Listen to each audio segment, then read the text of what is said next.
Excellencies, distinguished presenters, moderators, participants, depending where you are joining us from, good afternoon from Bogor, Indonesia. Welcome to the Food Loss and Waste Workshop with the title Gap Analysis on Food Loss and Waste Indices. The dynamic of food system is in constant change, where unfavorable distortion in the pattern of food consumption and production alongside with climate change, the dynamic of global food supply and COVID-19 pandemic remain a serious challenge. In this regard, as the presidency of G20 with the theme Recover Together, Recover Stronger, Indonesia considers food loss and waste as one of the most important issues to improve by the G20 member countries.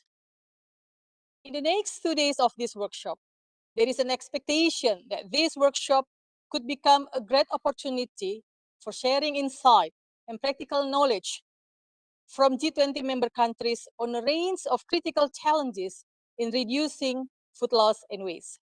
To this, we would like to deliver great appreciation to our international partner from FAO, UNEP, and OECD who support us in preparing the workshop. To give you an update, until today, we recorded more than 100 participants have registered and joined this workshop. It is also represented 24 G20 member and permanent guest countries and international organizations.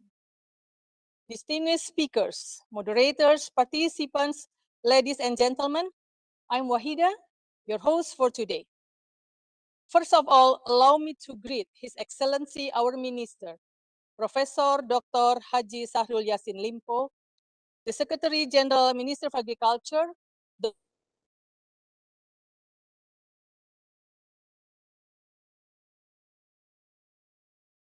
FAO, UNEP, OECD, our moderator, Dr. Lee N. Jackson from OECD, and distinguished speakers for day one, Ms. Karen Lindo from Swedish Board of Agriculture, Sweden, Mr. Ahmed Ibrahim, Central Statistical Agency, Ethiopia, and Mr. Tokir Ahmad, Indian Agriculture Statistic Research Institute, India.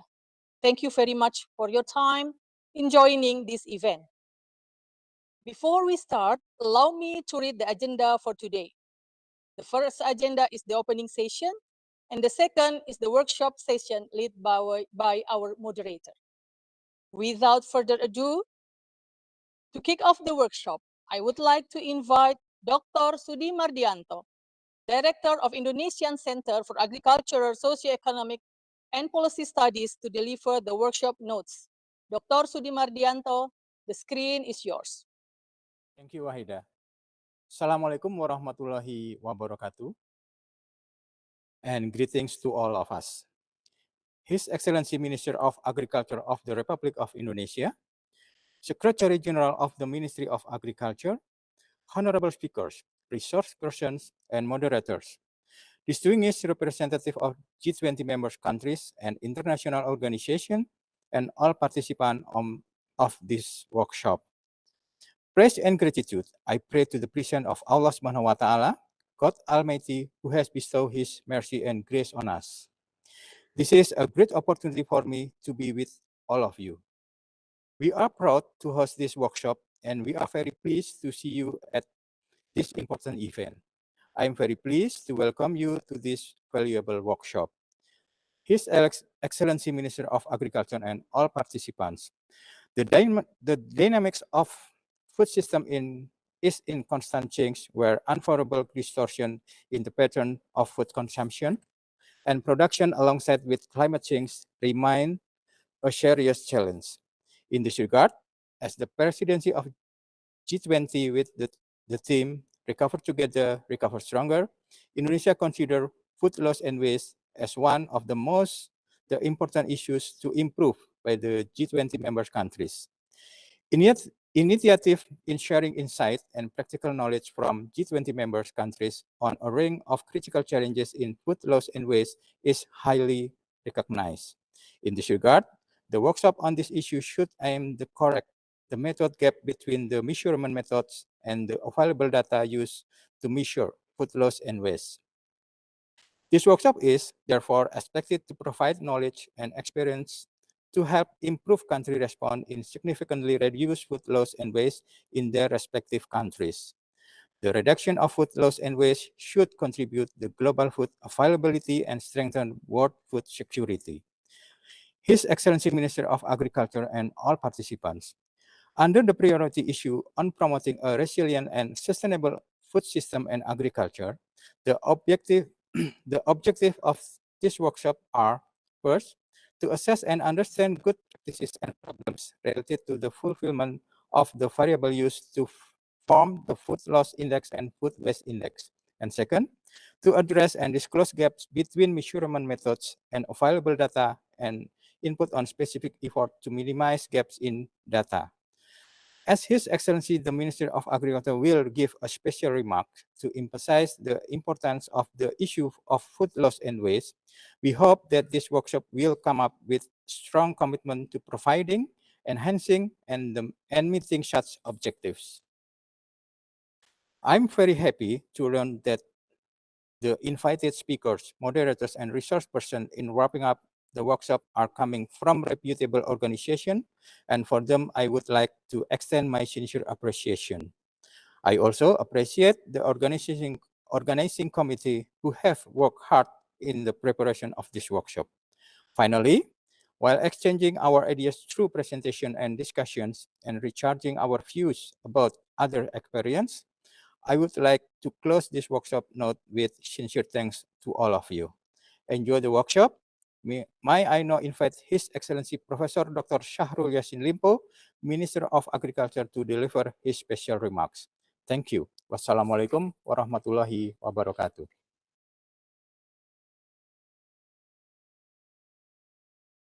Thank you very much, Dr. Sudimardianto. Distinguished speakers, moderators, participants, ladies and gentlemen. Now we would like to invite His Excellency, Professor Dr. Haji Syahrul Yassin Limpo, the Minister of Agriculture, Republic of Indonesia, to deliver the special remarks and officially open the workshop. His Excellency, the screen is yours. Bismillahirrahmanirrahim. Assalamualaikum warahmatullahi wabarakatuh. Salam sejahtera, salam sehat untuk kita semua. Yang saya hormati Sekretaris Jenderal Kementerian Pertanian dan jajaran Kementan yang hadir, Dr. Maximo Torero Chulen dari FAO yang saya sangat hormati, para wakil negara G20, para pembicara sebagai narasumber, para wakil lembaga internasional, dan seluruh peserta workshop yang sama saya hormati. Pertama-tama mari kita panjatkan puji dan syukur kehadirat Allah Subhanahu wa Ta'ala, Tuhan yang Maha Kuasa, yang telah melimpahkan rahmat dan karunia-Nya kepada kita semua, sehingga pada hari ini kita dapat hadir pada workshop on gap analysis on food loss and waste indices dalam keadaan sehat walafiat. Hadirin yang sama saya hormati, pada kesempatan yang baik ini izinkan saya mengawali sambutan ini untuk mengingatkan kembali betapa pentingnya peran sektor pertanian dalam memenuhi permintaan pangan yang terus meningkat sejalan dengan pertumbuhan penduduk dunia yang ada. Fakta menunjukkan sektor pertanian khususnya di Indonesia terbukti tangguh menghadapi ancaman perubahan iklim yang diperparah oleh pandemi COVID-19. Dan saat ini sektor pertanian sedang dihadapkan pada ancaman krisis pangan yang dipicu oleh gangguan suplai dan perdagangan pangan global serta kelangkaan pupuk di dunia. Terkait dengan kondisi tersebut, penanganan food loss and waste dapat dijadikan sebagai salah satu upaya untuk meningkatkan ketersediaan dan ketahanan pangan itu sendiri. Isu food loss dan waste itu kini semakin penting di tengah ancaman krisis pangan global. Hasil kajian FAO menunjukkan bahwa sepertiga bahan pangan yang diproduksi dunia terbuang dan menjadi sampah yang tidak dapat didaur ulang. Pada saat yang bersamaan dunia harus mampu menjadikan pangan bagi 9 miliar penduduk pada tahun 2050 yang akan datang. Dan oleh karena itu, workshop Food Loss and Waste ini sangat tepat untuk terciptanya sistem pangan berkelanjutan dalam skala nasional pada masing-masing negara, bahkan skala global yang ada.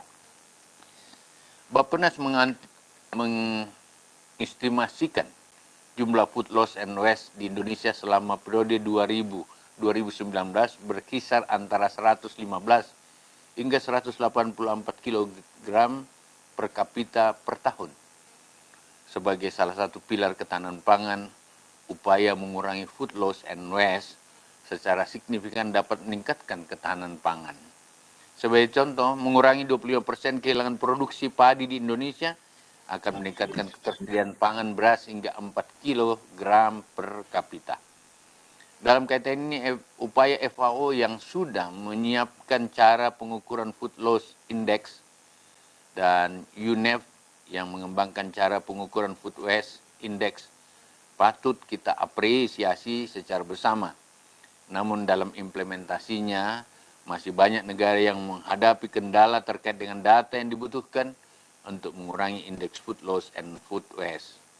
Oleh karena itu, melalui workshop ini saya harapkan dapat merumuskan strategi konkret untuk mengurangi kesenjangan pengukuran indeks food loss dan food waste itu. Salah satu kegiatan dalam kapasitas Indonesia sebagai presidensi G20 tahun 2022 adalah menyelenggarakan workshop dengan topik yang sesuai dengan kebutuhan negara-negara yang tergabung dalam G20.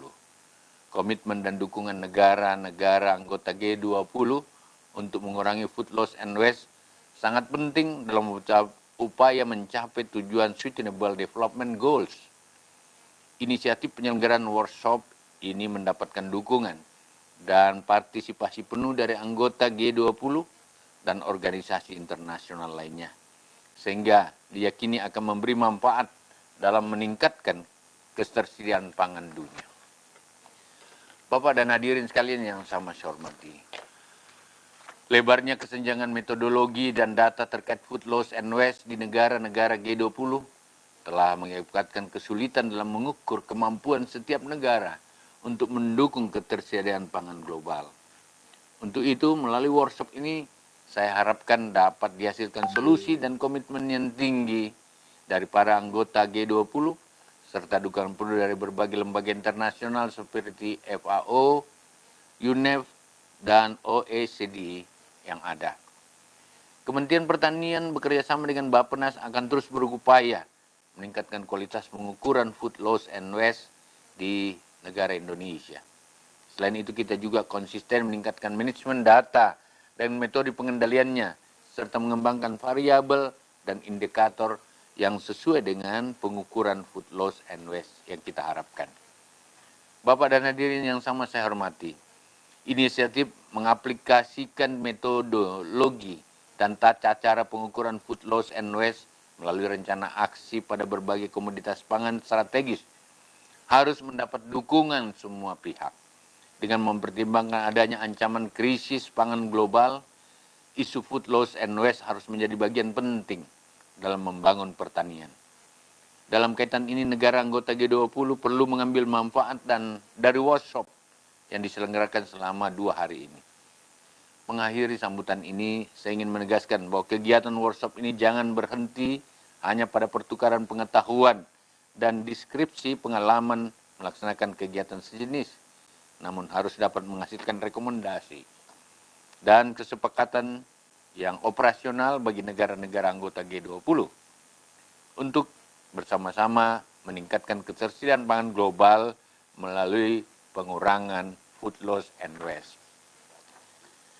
Pada kesempatan yang baik ini, saya ucapkan terima kasih kepada Sekretaris Jenderal Kementerian Pertanian yang telah mengarahkan Pusat Sosial Ekonomi dan Kebijakan Pertanian atau PSEKP untuk menyelenggarakan workshop internasional secara virtual ini. Dalam kapasitas presidensi G20, kerjasama antara institusi pemerintahan dengan organisasi internasional seperti ini sangat penting dan bermanfaat. Untuk itu saya juga memberikan apresiasi yang tinggi kepada organisasi internasional yang telah mendukung dan hadirnya workshop ini.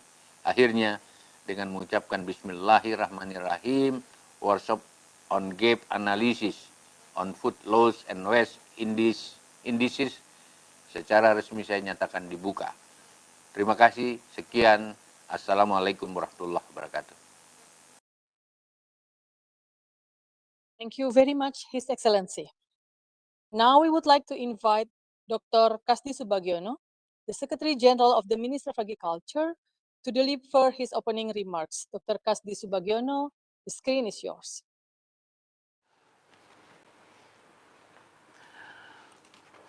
Assalamualaikum warahmatullahi wabarakatuh. Greeting and good afternoon, His Excellency, Ministers of Agriculture, distinguished speaker and resource person, honorable colleagues representing G20 member countries and international organizations, all participants of this important workshop. On this previous occasion, allow me to express my praise and gratitude to Allah Subhanahu wa Ta'ala, God Almighty, who has bestowed His grace and bounty on us, so that we are in good health. We should be grateful because only with His permission can we organize this important workshop. His Excellency Minister of Agriculture and all participants, as we may experience food loss and waste that happens at all stages of food systems, have led to a global problem faced by each country all over the world. We are probably just entering new balance of life after the massive negative impact in agriculture sector caused by COVID-19 pandemic.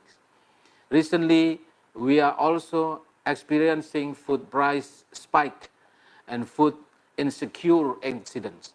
However, food loss and waste continue as a common problem that need to reduce. Amid the challenges of climate change and the increasing trend of food demand, the agricultural production must move forward, and with substantial reductions of losses need to be well addressed. Likewise, food waste should be consistently conducted in every development program, not only to reduce food waste, but also to strongly encourage the recycling process of such waste for various beneficial uses. The G20 member countries need to anticipate the importance of narrowing the gap in measuring food loss and waste to create an enabling policy for a sustainable food system. This workshop should lead an improvement in addressing the gap between measurement methods and available data used to measure food loss and waste indices. In this regard, adaptations and adjustment, the new approaches on food loss and waste should be well delivered among the G20 member countries for better life and the community. His Excellency Minister of Agriculture and all participants, according to the SDGs target in 2030, food loss and waste aims to reduce food waste by 50% per capita at the at the distribution and consumption stages, and reduce food loss at the production stage along the supply chains. In this connection, a sustainable agriculture development needs to be directed at managing agricultural activities in an integrated way for the benefit of all. Among its purposes, special attention should be given to significantly reduce losses and waste at each stage during pre-productions up until post-harvest, marketing activities, and at the consumption level. It is highly expected that such integrated food loss and waste reduction oriented can be reached by the applicable measurement methods.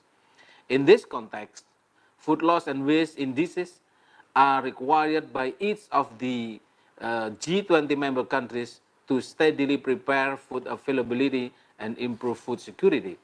Therefore, I believe that this workshop is timely and relevant to the current and future agriculture development plans for better food loss and waste management.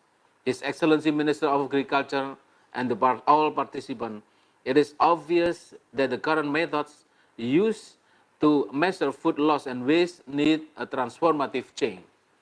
Adoption of new ways to manage food quality should be based on good practices that significantly reduce food loss and waste. And it is expected to be discussed in this workshop to narrowing the gap on the methods. I welcome this workshop with the hope that the results could contribute something valuable to help each G20 member countries in formulating more operational measurement of food loss and waste. This workshop is specifically expected to promote common methods with innovative solutions in measuring food loss and waste indices. Initiatives to propose pilot projects in regional countries are highly encouraged. When a pilot activity is launched, the availability of data is very important. The accessibility to reliable data highly required in implementing food loss and waste measurements. In Indonesia, the development of food system is carried out jointly in the partnership and participatory manner by all stakeholders, central and local government, state-owned enterprises, private sectors, NGOs, and farmers. Information and knowledge on the development of the food system has been compiled and presented in the Strategic Food Data Portal of the Nusantara Food Platform developed by Bappenas. His Excellency Minister of Agriculture and all participants. As a side event during the Indonesia's G20 presidency, we consider this workshop is very strategic because it involves many experts from different countries with invited speakers from reputable international institutions. We really appreciate your presence and participation by contributing the applicable ideas of this event. It should be remembered that your valuable contribution today is directed for the advancement of better food system, improved food security, and enhancing the global community quality of life. In this opportunity, I would like to thank the Center for Agriculture, Socio-Economic and Policy Studies for organizing this workshop. In particular, I would like to extend my sincere appreciation to FAO, UNEP, and OECD for their valuable contribution in supporting this workshop to promote new approach in measuring food loss and waste indices in each country. Nevertheless, we also appreciate their contribution in helping the organizer to communicate with other parties in the preparation of this workshop. Closing these opening remarks, I hope that this important workshop will be followed by the next meeting in efforts to particular apply the most acceptable approach in measuring food loss and waste indices. Through this workshop, initiative to create projects or relevant activities at regional or multilateral level would be most welcome. Thank you and enjoy the workshop. Wassalamualaikum warahmatullahi wabarakatuh. Thank you very much, Dr. Kasti Subagiono. Without further ado, I would like to invite Dr. Maximo Torrero, Chief Economist, FAO, to deliver the welcoming address. Dr. Maximo Torrero, the screen is yours. Dear colleagues, my name is Maximo Torrero. I am the Chief Economist of FAO, and it's a pleasure for me to be with you today. Let me thank you, first of all, the G20 of Indonesia, for organizing this workshop, which I believe, and we believe at FAO, that is central. In this workshop, we're going to look at the gap analysis on food loss and waste indices. Why is this so important today? There has been important progress towards the increased awareness of food loss and waste in the last years. We published the SOFA in 2019 that came up with a new methodology to measure losses. For losses that we know comes from the producer up to the wholesale included, we were able to estimate in average 14% of the global food production is lost today. UNEP also had made significant progress in measuring waste. And they have found that from the retailer to the consumer, 70% of our food available is wasted. Several countries has launched also food and loss and waste action plans and strategy to tackle food loss and waste, and this is critical for social, economic, and environmental impacts. We must understand that reducing food loss and waste has three impacts. One, it gives more availability of food, especially high-value commodities. Second, allow us to use our natural resources more efficiently, our water, our soils. And third, it reduces greenhouse gas emissions. So it's a triple win, whatever we do to reduce losses. Now, this has been approached in a way of bringing the summit approach of food systems.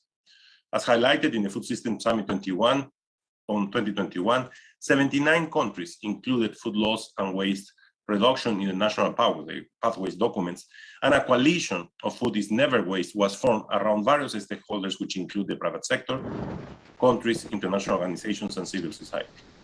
FAO with its partners is playing a leading role in this coalition, and our goal is to bring together all the big players, WRI, the champions, FAO, the World Bank, the private sector, and civil society to work together to finally achieve a way to reduce food loss and waste.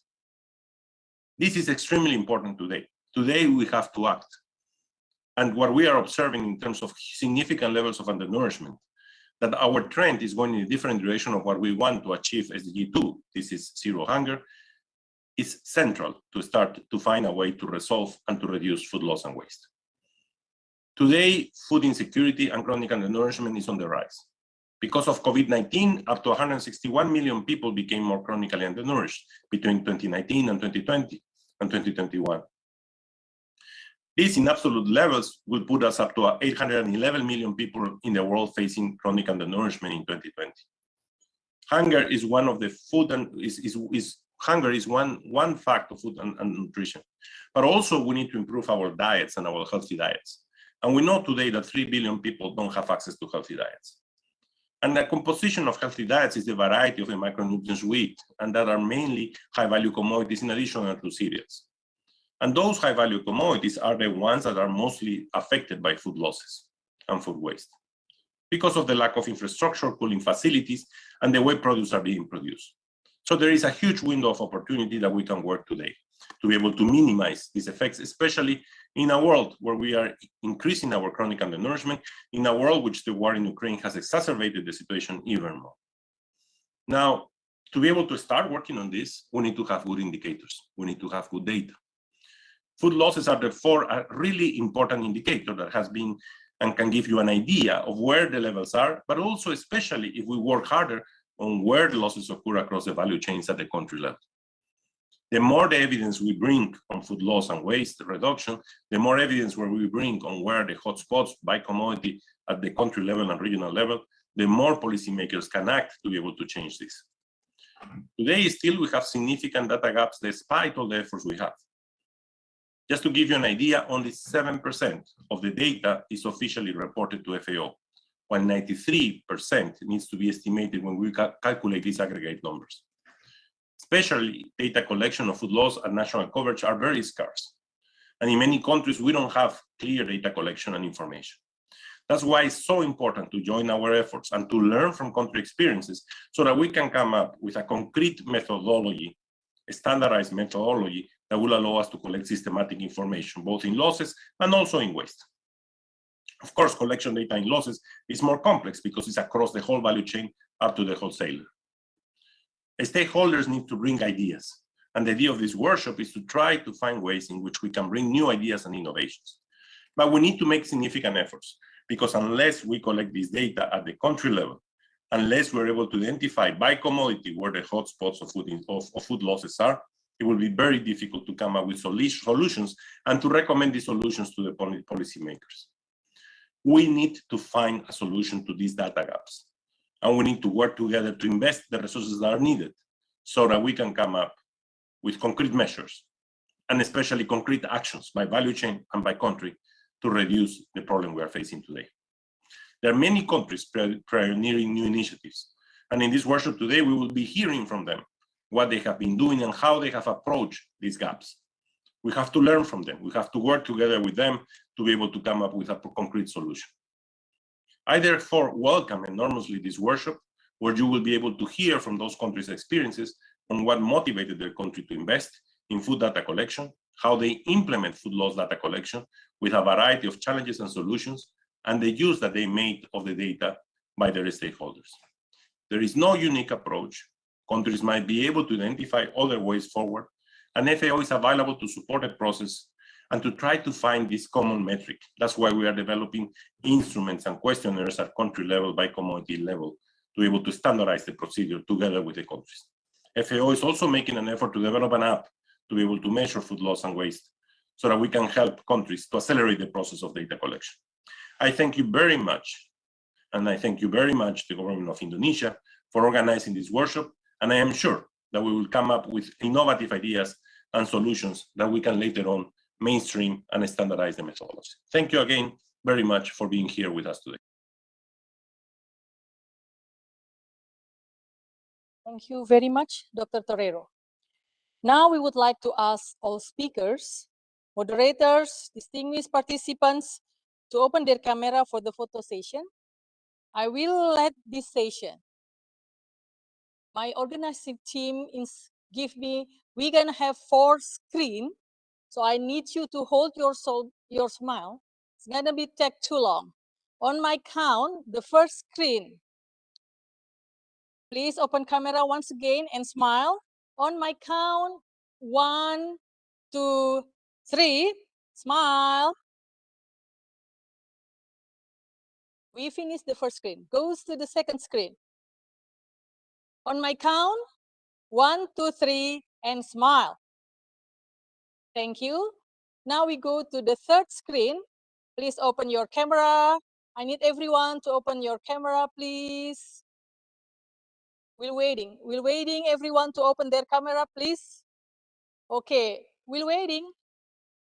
Come on. I need you to open your camera. It won't take so long. Please, everyone, could you open the camera, please? On my count, 1. We're still waiting. Kindly open your camera, please. Colleagues from overseas, we would like to have you in this screen. Please open your camera and hold your smile. I need to be very patient, Thank you for everyone who already opened camera. Okay, we can't wait too long. On your screen, 1, 2, 3, and smile. Yes, now we go to, thank you. We still have this one. So let's finish it. Is there anyone who would like to open their camera, please? Our colleague from FAO Rome, we have plenty here. Please open your camera. Also, colleagues from FAO Jakarta, colleagues from South Africa, from Foodness Institute, we would like you to open the camera, please. Colleagues from Wageningen, could you open? Yes, awesome. On my count, 1, 2, 3, and smile. Thank you. Are we finished? Yeah. Thank you very much. Now, distinguished guests, ladies and gentlemen, we will start the second session or the plenary session. The agenda will be as follows. We will have plenary session for an hour and continues with Q&A for 40 minutes. Just reminder for participants, please use the chat box for Q&A, and for the speaker, you can monitor the question in the chat box. Without further ado, I would like to invite Dr. Lee Ann Jackson from OECD to chairing the session. Thanks, Galke. Dr. Lee Ann, can you hear me clearly? Yes, I can hear you. Awesome. Before we start, let me read the short bio of Dr. Lee Ann Jackson. Dr. Lee Ann Jackson is the head of the Agro-Food Trade and Market Division in the Trade and Agriculture Directorate at the OECD. She joined the OECD at the beginning of 2020 after 16 years at the WTO, where her most recent position was as the Counselor of Food and Agricultural Policy Research in the Economic Research and Statistics Division. She was previously the Secretary to the WTO's Committee on Agriculture in the Agriculture and Commodities Division, where her responsibility included the implementation and monitoring of WTO rules on agriculture and multilateral agriculture negotiation.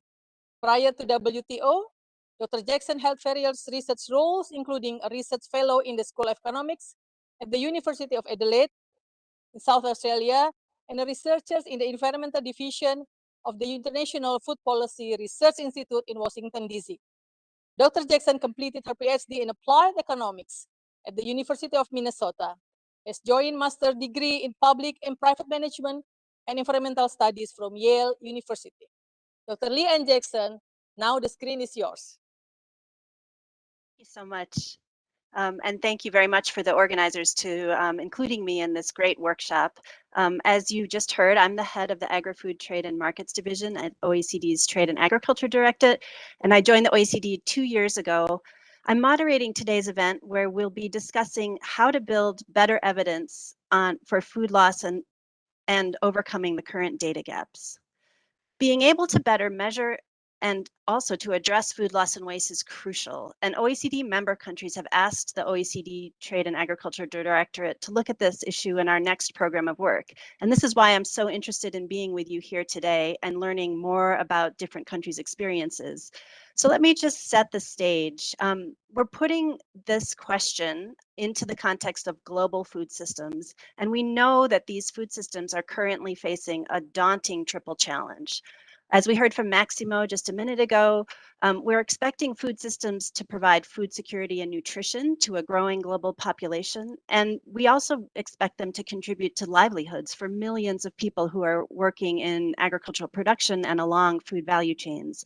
And thirdly, we expect them to do it in an environmentally sustainable way. And this is really on the top of our minds now, thinking about how to balance across these challenges. So let's be clear, the challenges facing the food system are enormous, and they predate the additional stresses from COVID and the Russian large-scale aggression against Ukraine.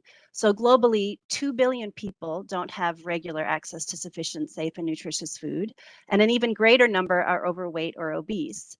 At the same time, technological and structural changes have been lowering the incomes of people working in value chains and on 570 million farms worldwide. In addition, the entire food system contributes to greenhouse gas emissions. So by some estimates, agriculture and the food system accounts for 21 to 37% of man-made greenhouse gas emissions. Last year, my team published in January, just ahead of the UN Food Systems Summit, a report called Making Better Policies for Food Systems. And here we showed how difficult it is to develop better policies for food systems. Partly this is due to the challenges in creating coherent policies where government agencies and stakeholders are working together to maximize different synergies and minimize the trade-offs across policy areas. But we know that another very important obstacle to making better policies for food systems is missing data. And that's really one of the reasons why we're all here together today to discuss food loss and data gaps. Even in rich countries, data gaps exist, for instance, on the extent of the problems. And data is also necessary to evaluate the impact of policies. Otherwise, we don't really know whether or not taxpayers' money is being used in an effective way. The focus of my team now is on identifying and overcoming these evidence gaps in food systems knowledge. And we have a report scheduled to be released towards the end of this year that will focus on these evidence gaps with several deep dives looking at specific aspects of data gaps, including on food insecurity across OECD countries, on data gaps related to gender and food systems, and on data gaps related to the environmental impacts along food supply chains. In the conclusions of the report, we're hoping will provide policy recommendations to overcome these evidence gaps on food systems for all countries to be able to refer to.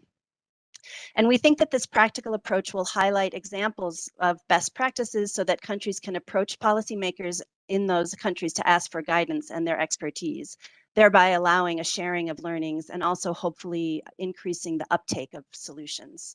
We clearly need to overcome evidence gaps related to food losses and policies addressing them. And truly sustainable and efficient food systems, we know there would be no food loss and waste. However, food loss due to extreme weather events and crop failure are expected to grow more and more frequent with the changing climate. And in some ways, we expect this to be unavoidable. But we also think it can be managed through thinking about resilience in the agricultural sector and also climate adaptation. Food losses due to the lack of infrastructure to enable agri-food products to reach markets could be resolved through better spending of taxpayers' money, including on general services to agricultural sector rather than inefficient payments to individual producers. And here, the OECD has many years of monitoring of policies that can provide some insights into this kind of allocation of resources. So before defining the appropriate policies to lower food losses, it's really necessary to get a better understanding of the extent of the problem. And that's why we're here today. Today's workshop is going to help us collectively think about where the data gaps are and how we can find solutions to those. In the context of SDG 12.3.1a and food losses and the commitments of the UN member countries and of the G20 to tackle food losses, the main objective of this session today is to raise awareness about existing food data gaps, including why it's important to invest in developing better information bases, and also how countries manage to overcome challenges and implement national food loss measurements. For doing this, we'll first have an overview on the current state of monitoring of this SDG in the context of sustainable food systems. And afterwards, we'll hear 3 specific country experiences where the speakers will highlight their country's motivation to invest in food loss data and also their data collection strategies. We really have an exciting program ahead of us. As the previous speaker said, we have an hour to hear the presentations, and then we'll have 40 minutes for question and answer. So I really encourage you to think about those probing questions that you'd like to ask our speakers. And you are able to put your questions into the chat function in order to get those ahead of in front of the speakers. This webinar runs until 1810 Jakarta time, and that would be 1310 Paris time. A couple of one other housekeeping, please keep your cameras on if you can, so we feel more like we're meeting in real life. Hopefully we'll get back to those situations soon. So let's now start the session with an intervention from Carola Fabi. Carola is a senior statistician at FAO Statistics Division, and there she leads the methodological innovation team. She's also responsible for the SDG indicator 12.3.1a, the food loss index, where she coordinated the methodological development for this indicator. She has a master's degree in economic statistics and a master's degree in agricultural economics. So I'm really pleased now to pass the floor over to Carola, who's going to kick us off with her presentation. Over to you. Yes, hello, good afternoon, good morning to everyone. Thank you very much for the excellent introduction. And I'd like to say that it's really an honor to be here and to having had the opportunity to contribute to organizing this session. And for this, I would also like to thank the government of Indonesia and the Center for Socioeconomic and Policy Studies. I mean, it's a terrific opportunity to be able to focus on the data aspects of food loss and waste reduction action taking. We will also hear from 3 country presenters who have been available to share their valuable experience. So without further ado, I will share my screen and right.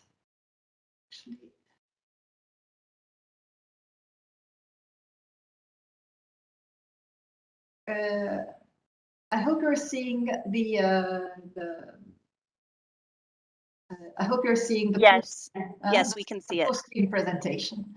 All right, so let's refocus for a moment. The food loss and waste reduction policy agenda. But let's refocus it and shift the focus on the data aspects. So let's put it back into context. For more than 5 years, for 7 years now, we have an SDG target 12.3 of halving food waste and reducing food losses, including post-harvest losses, by 2030. And the target has been basically split in 2. The target identifies 2 separate tracts of the food chain, and this has turned into 2 different themes.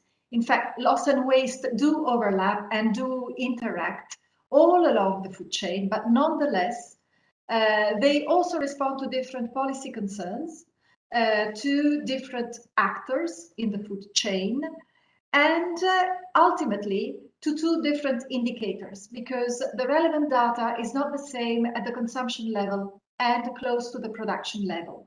Hence, we have a food loss index under FAO's custodianship and a food waste index under the UN Environment custodianship. And Maximo Torero, in his introductory remarks, reminded you of the basically of the estimates that were the last estimates that were produced by FAO in the SOFA 2019 report, whereby almost 14% of the produced food is lost. So here we are closer to the agricultural sector, to the primary production sector, and to the early stages of the supply chain.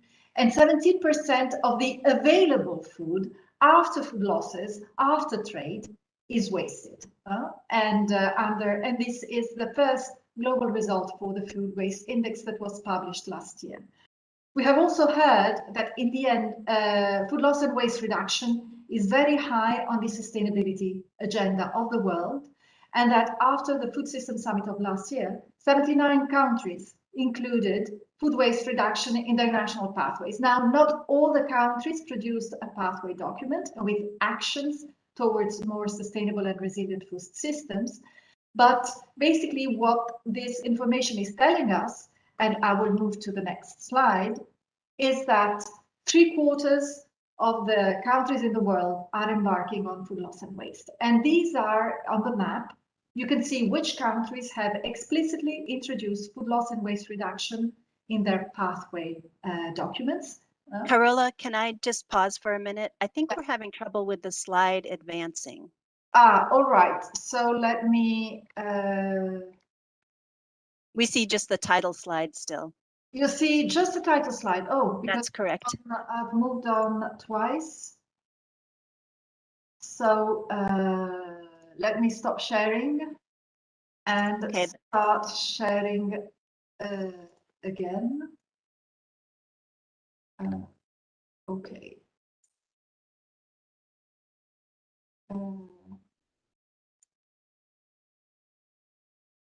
I am still okay. Here it is. No. Yes, we see it, but it's not in presentation mode. It's not in presentation mode. So let me swap it and start sharing again. And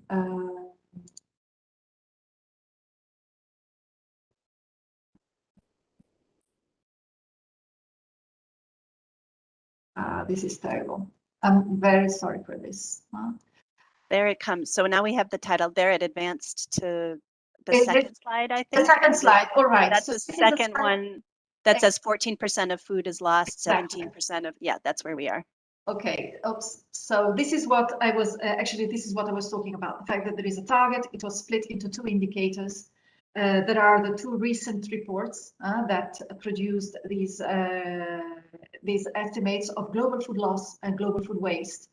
And what we have is that during the Food System Summit or after the Food System Summit, basically 3/4 of the countries, 3 countries out of 4, put food loss and waste reduction very high on their agenda for sustainable and resilient food systems. What you see in the maps are the countries that mentioned food loss and waste reduction in their pathway documents.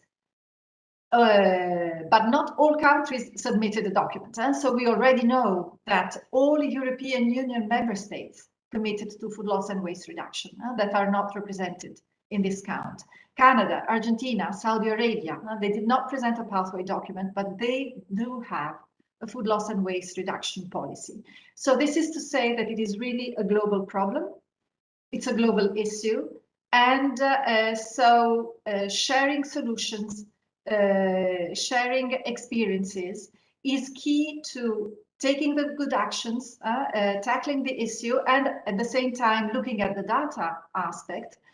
Also build a strategy that minimizes the effort for a country while achieving while building the evidence base for sound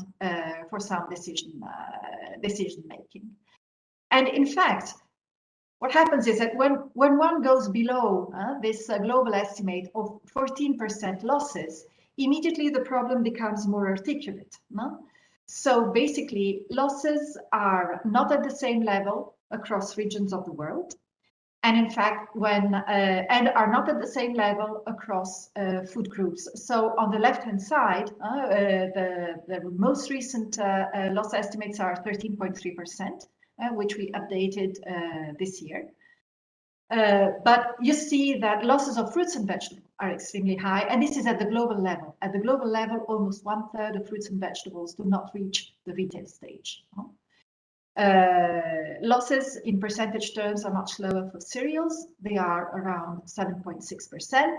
But given the magnitude and the importance of cereals and pulses in our diets, these are staple foods, one sees that 7.6% is nonetheless an enormous amount. Going back to the SOFA, the 14% losses in 2016 amounted to more than $400 billion in economic value. So it is paramount to reduce food losses. In terms of the regions of the world, losses are not the same across the world. And the recent estimates show that they are lower in Europe and in North America, where food supply chains are indeed more efficient. And they are the highest in the world in Sub-Saharan Africa. And then, of course, all the other regions are in between Europe and North America and Sub-Saharan. So,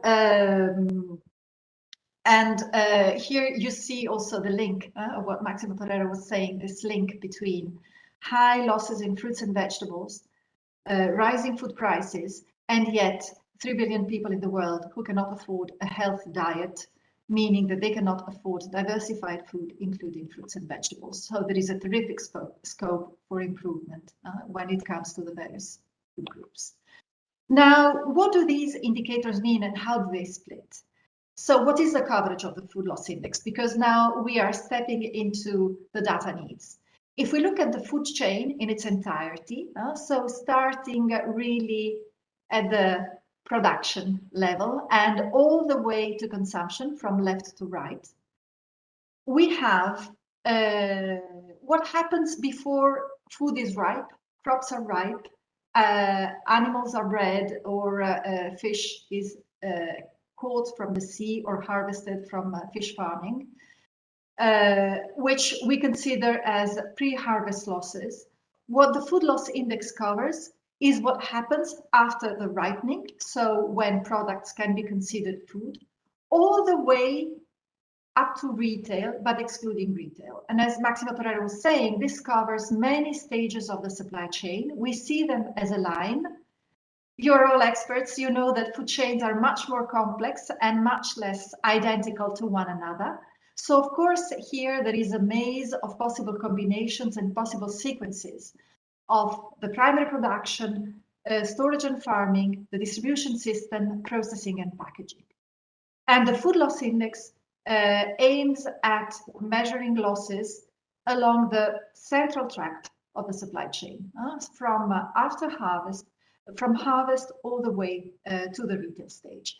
Then the retail stage and consumption or food services are covered by the food waste index. Now, one more thing to mention is that really food loss and waste help identify the inefficiencies in the food system, and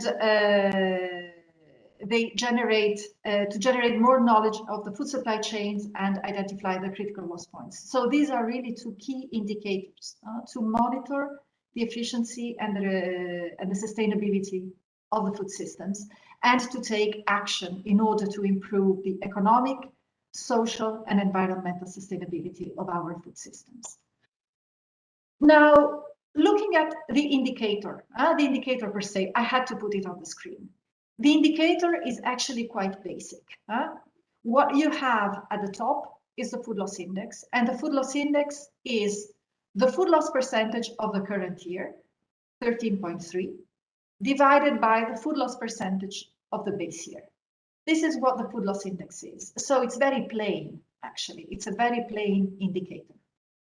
What matters more than the food loss index is really the food loss percentage, which really tells you what percentage of produced food does not reach the retail stage. And the food loss percentage of a country is the average loss percentage of 10 products in the 5 food groups. So again, it's quite plain. It's a very simple indicator. There are 5 main food groups, 2 products, 2 representative or 2 main products per food group. The average loss percentage of these products is the food loss percentage of the country. But getting there is very complicated. And this is what we're going to talk about. So I'm just going to underline one more thing. First of all, the food loss index looks at the loss percentages. So we speak about 7% of cereals, 9% of rice, 32% of fruits and vegetables, and so on. It is meant to allow for international comparability. This is also why we don't look at sheer quantities, but at the percentages. It covers losses all along the supply chain, so data-wise, it's quite demanding. And in the indicator, the most critical data are indeed the loss percentages by commodity that the countries must produce. And to get there, to the food loss percentage of the commodity, what does a country or an actor need to produce? Well, in fact, Carola, can I just say you've had 10 minutes, so if you can. Okay, I will. Thank you. Okay, so this is the simplified food chain. So it means for every commodity to have the food loss percentage at every step of the supply chain. So data-wise, it becomes extremely demanding. And when we look at the data availability, where you have here all the countries in column and all the products in line, if there were the data, you would see a brown square. The square is white. Where the square is white, it means that there is no data. So this picture tells you how dire data scarcity is. And to fill in the data gaps, how important it is to strategize. So to decide on where to measure, how to measure, with whom, with what kind of instrument, with what method and what frequency. And this is what we're going to hear from the 3 participants that are coming from different regions, countries with different income levels, and countries of different sizes. So what you will hear is a variety of solutions that they have found for their own policy data needs. And I will finish here. This is a map showing which countries are beginning to produce food loss data with various methods. So the colors highlight the different methods. And so you can see that also worldwide, there is still a great effort to be done. And I really, and FAO is available, and I really hope that more countries will embark on data collection, and we are available to provide the methodology, the training, and the technical assistance needed to start collecting the data. And with this, I will end. Thank you very much. Thank you so much, Carola, for that overview and for highlighting all the good work that FAO is doing in this area in terms of measurement, but also synthesizing insights about where some investment, additional investment in solving these data gaps is needed. So what I'd like to do now is to introduce our 3 panelists. First, we will have Ms. Karin Lindau. She works in the Division of Food Chain and Exports for the Swedish Board of Agriculture. Next, we will have Mr. Ahmed Ibrahim. He's a senior statistician in the Central Statistical Agency in Ethiopia. And finally, Mr. Tokir Ahmad, who works with the Indian Agricultural Statistics Research Institute from India. The 3 specialists are directly involved in designing and in implementing food losses measurement in their respective countries. And they'll talk about this experience, highlighting like I said, what their data needs are and how new evidence will be relevant for decision making, including on how to implement food loss data collection and lessons learned. So let's begin the panel with our first speaker, Ms. Karin Lindau. Karin is an agronomist at the Swedish Board of Agriculture, which is one of the 3 Swedish authorities that has a government assignment for food loss and waste reduction. She works with gaining more knowledge on food resources together with researchers and actors to promote making sure that there's better evidence for food, that more food production can become food, and also on the evidence gaps. So I'll pass it over to Karine. I think we have 12 minutes for your presentation. Thank you. Thank you. Yeah, that's the presentation. Thank you for inviting me to this workshop.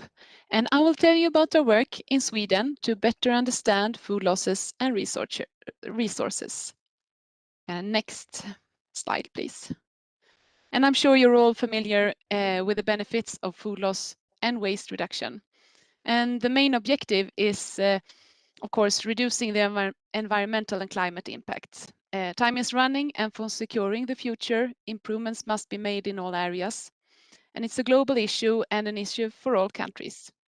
And in Sweden, we have a high standard in animal welfare, health, and strong environmental legislation. The Swedish consumers expect a high degree of sustainability of the product that they are buying. And being resource efficient is one important part of sustainability. And with increasing costs, food producers also benefits economically when production is more resource efficient. And profit is almost always higher selling the product as food compared to becoming feed or biogas or other waste destinations. And we also want to increase our food production and to contribute to food security in Sweden and in other countries. Next, please. So in our national food strategy, there is an overall aim to increase food production, and the work on food loss and waste reduction is a part of that. We are three authorities, governmental agencies, working in a shared assignment for food loss and waste reduction, together with the actors in the food chain. Our work is to fulfill the actions set up in the Swedish National Action Plan for Food Loss and Waste Reduction. Next, please. And we now have 2 national targets for food loss and waste reduction, and they are supposed to accelerate the work towards the Agenda 2030. And they are both in line with the SDG 12.3, but aiming already for 2025. And the target for food loss reduction is by 2025, an increased share of the food production should reach retailers and consumers. And the Swedish Board of Agriculture that I represent is responsible for measuring the food loss target. Next, please. So what we did was at first to gather the most experienced researchers in this field. And it's the ones that have been involved in past Swedish and Nordic studies that we have made on food losses. And we formed a reference group with researchers and experts at government agencies. Actually, it was 3 or 4 researchers at the start. And we discussed the choice of commodities, looking at the main commodities in volume and value, but also in relation to climate impact, valorization, and including both fresh and storable products to learn about their different challenges. And we have chose 8 commodities, and we wanted to choose 10 that is requested for the food loss index, but it's only 8 due to budget reasons. We start with that, and hopefully we can add more in the future. And it's beef, pork, milk, seafood, wheat, potatoes, carrots, and strawberries. And we measure losses from primary production up to food processing. Next, please. So after deciding the commodities, we invited more researchers and also many of the farmers and industry organizations for these 8 commodities. And at least 15 different associations have been involved. And for the first meeting, we started to send out questions to them so that they could give their view on food losses. And we asked them about what in your production does not become food, although it was intended for food. Why is that? Do you see a value in following up food losses? What is the best way to investigate this for your sector? And this was, we wanted them to to speak about their view, and also not get stuck in the definition. More talking about what does not become food, but it was intended for food. That was our approach. Next, please. And then we gave the researchers, it was one researcher for each of the commodity, and we gave them the task to suggest methods using both existing data and suggesting new studies. And we discussed that in the reference groups with the farmers and industry. We think that working together and listening and interacting in a two-way communication with the actors is very crucial for better understanding their challenges. It's also for the actors to be interested in participating in this and to share data. Involving them from the beginning means that they are more interesting to interact and implement also a changing behavior when that is needed. And they are also the important recipients for the work on food loss reduction and can benefit from this. Next, please. So we chose an approach that is described by this overview. We use existing data as much as possible, the basic follow-up, the big wheel, but also add with interviews and data collecting studies when there are no existing data available. And 2020 to 2022 are base years, and our approach has been to find methods that can be used repeatedly over time. So we want to repeat it by 2025 and also towards the 2030 and make actions between that. Next, please. And now let's see about the definitions. That's somehow a tricky part. And we can take next and next. Yeah. For defining food losses, we always went back to one single question. What was intended for food but did not continue the food chain? And then we measure that from primary production up to food industry and report that regardless on how it is classified. So the objective is not the data, just the data, and to classify it, it's to get more knowledge by quantifying and describing the flows. We also include pre-harvest losses and pre-slaughter losses when possible. For example, we have statistics on unharvested areas and wildlife damage to agriculture crops. And we describe that and calculate on how much food that is potential food that is lost. And pre-slaughter losses, we have animal register that we can use for calculating how much meat that is lost when animals die at farms. Next, please. So I will now show you some quotes from the actors involved. And the Swedish beef producers and the meat industry, they have said that Swedish beef must be the best climate choice in its category, and they want to be the most resource efficient in our ranks. More knowledge help us prioritize our work on welfare and health even further, so that as many cattle as possible can become meat, not waste. And also the pork meat producers says that they work on resource efficiency and animal welfare, and also that export is important since most of the pig can become food if access to export market with demand for tails and feet that Swedish consumers don't prefer.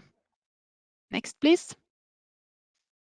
The potato producers said it's a waste of resources to grow fine potatoes that the consumers demand. They put in all that work and then they have to sell it as feed when it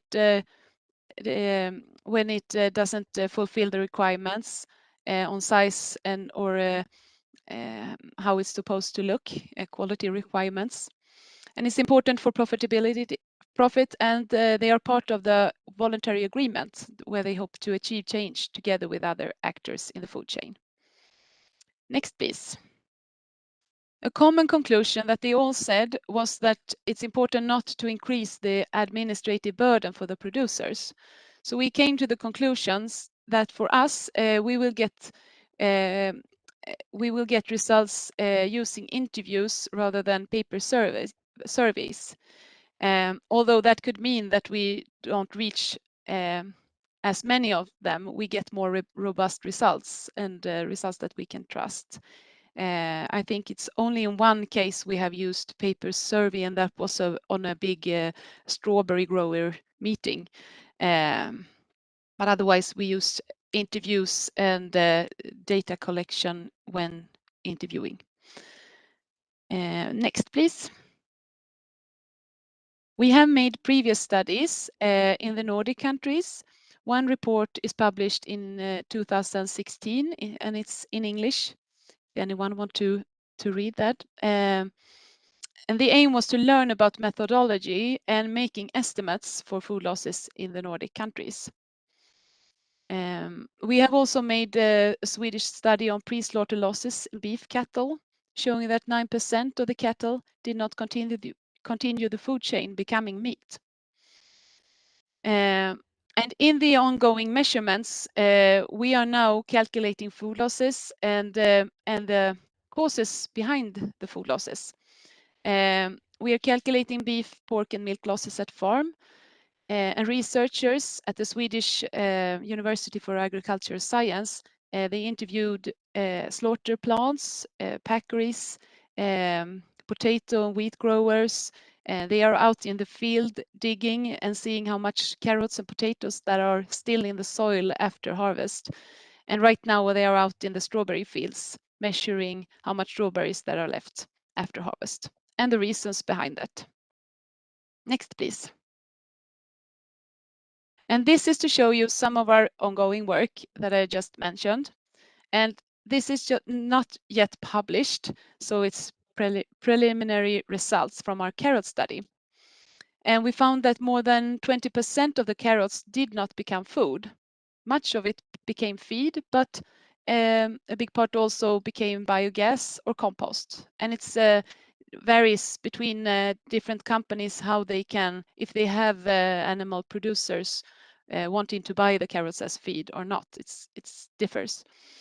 And of the carrots lost, 40% was sorted out due to that they were broken, 32 since they were rotten and moldy, 21% were too small, and 11 was too big. And the causes can be due to technical issues at harvest or at packery, but also due to quality requirements from the retailers.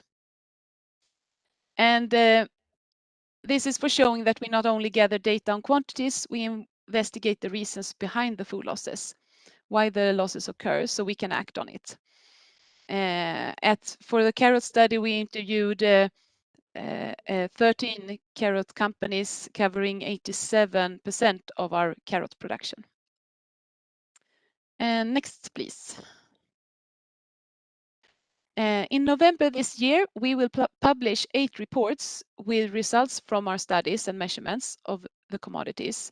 And with that new knowledge, the next steps are to have workshops and inviting actors along the food chain to discuss what needs to be done and what actions that we can make. We also have a voluntary agreement for food loss and waste reduction, and they will use the results to work with actions. It will also be input to our Swedish action plan and new projects at the authorities and agencies, and also it might be used for further research. And we want also to share the results and lessons learned. And one example is to the EU Commission's work investigating food losses. In the EU food strategy, Farm to Fork, it says that the Commission will investigate food losses and explore ways of preventing them. And hopefully our work can be one part of contributing to that. And my next slide, please. So I want to highlight that it's been very fruitful for us to work together and listening to the actors, having discussions between authorities, researchers, and actors. And the actors, they really know the production, and every production flow for each commodity looks different and have its own challenges and potential. And with more facts in this area, we hope to address the challenges at the producer stage so that actors in the whole chain will take action, because it's not always the producer farmer that is a part of the problem. It's can be other actors further up the chain. And you can read more in our method report that we published last year and translated to English, and looked after the new reports coming up soon. And if any questions, please contact me. Thank you. Thank you so much, Karine. That was really interesting to hear the Swedish experience. I particularly was interested in your description of this co-creative process and all the benefits that you can get out of actually coordinating and discussing, deliberating with the stakeholders who are in the supply chain. So that was really interesting to me. So I saw that we have a couple of questions, but we will hold the questions until we finish the presentations. But already there's a couple of questions for you, Karine, in the chat. So you could probably have a look at that if you'd like. And the next presentation, we're really delighted to have Mr. Ahmed Abrahim joining us. He'll share the experience of Ethiopia. He's a director, as I mentioned before, of Agriculture, Natural Resource, and Environmental Statistics in the Statistics Directorate of the Ethiopian Statistics Service. So I'll pass the floor over to you, Ahmed. You have 12 minutes. Thank you very much. Thank you so much.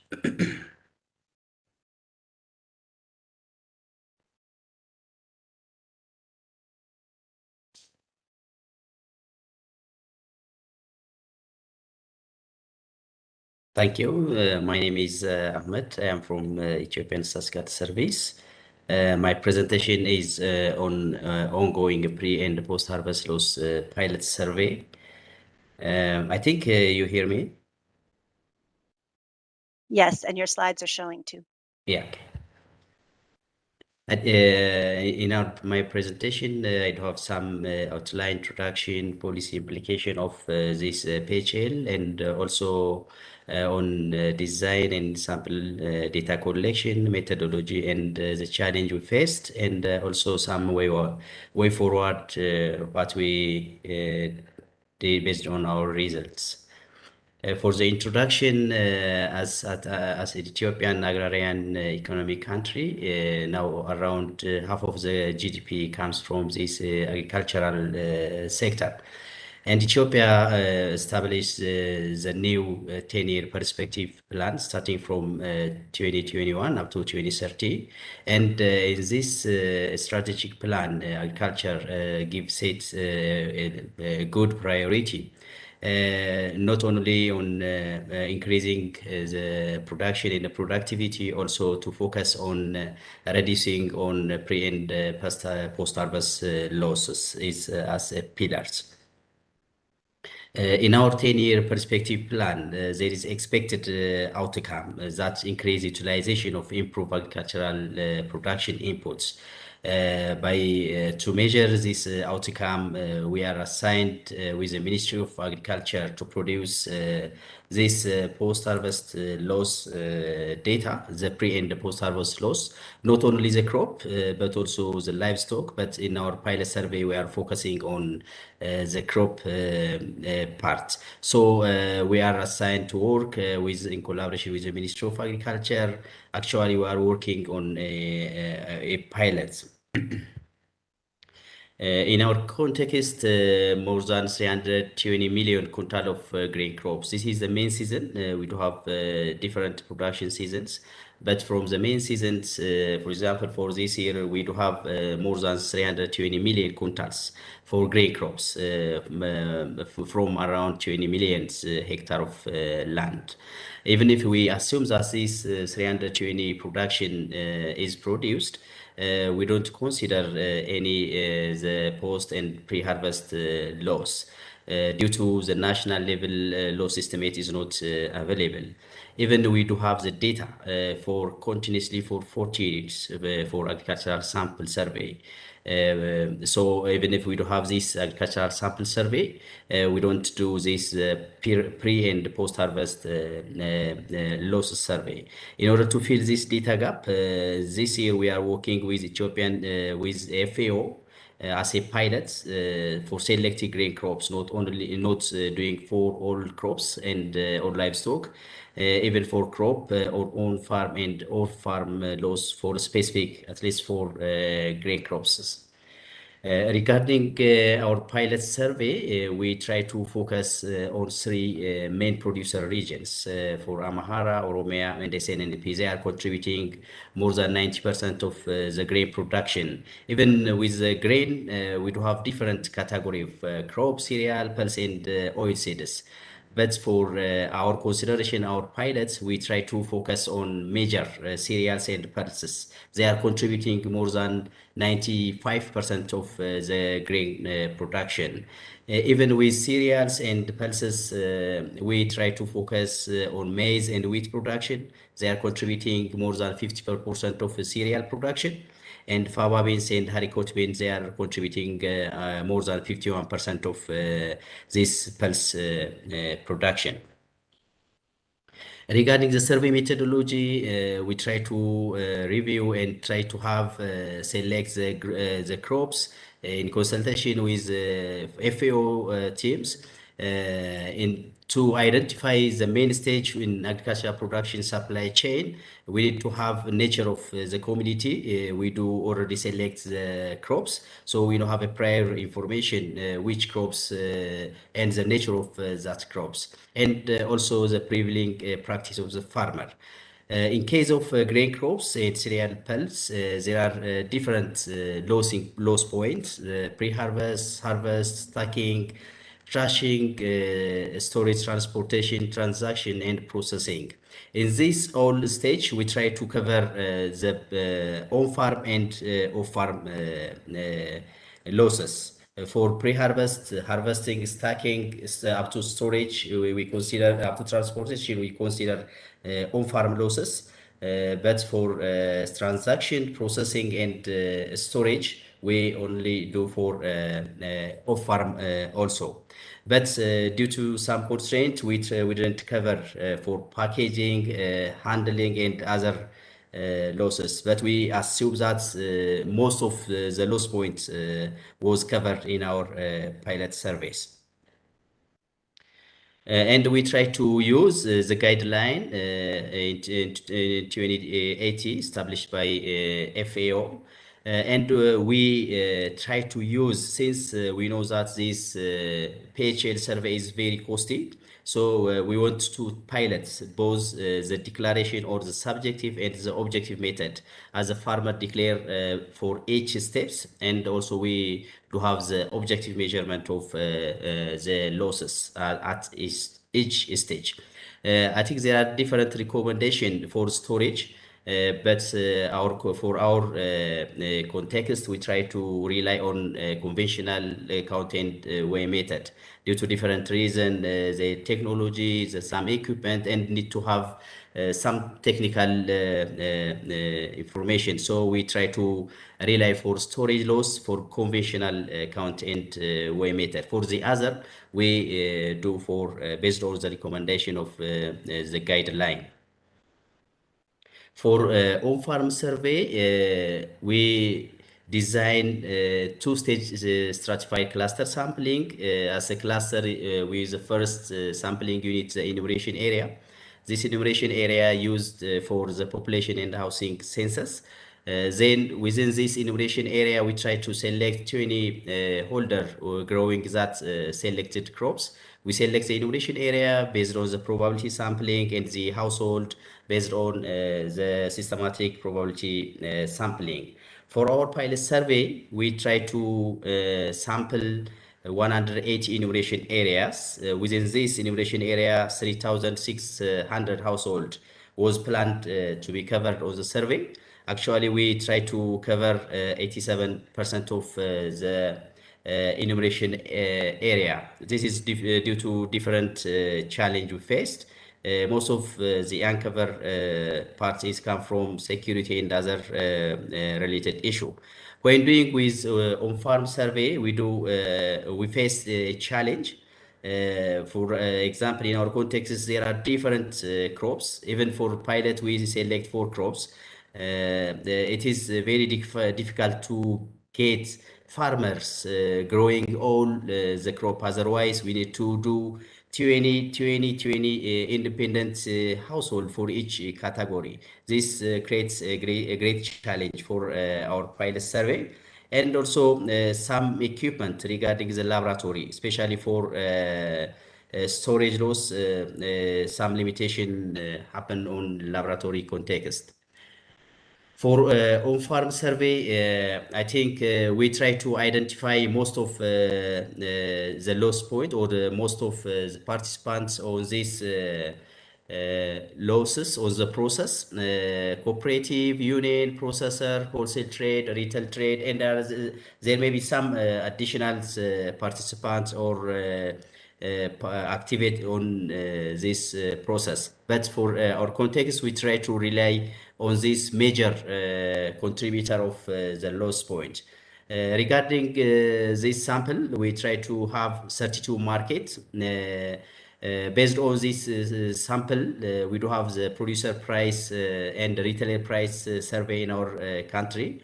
That retailer price market was subsampled 32 market. Then by using this 32 market, we try to have 10 retailer per each market and 6 wholesaler for each 32 markets.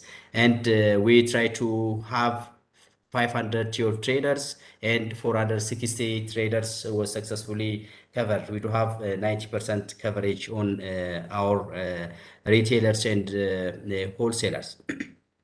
Actually, we try to do the listing of the market traders since we don't have a list of all the retailers and the wholesaler.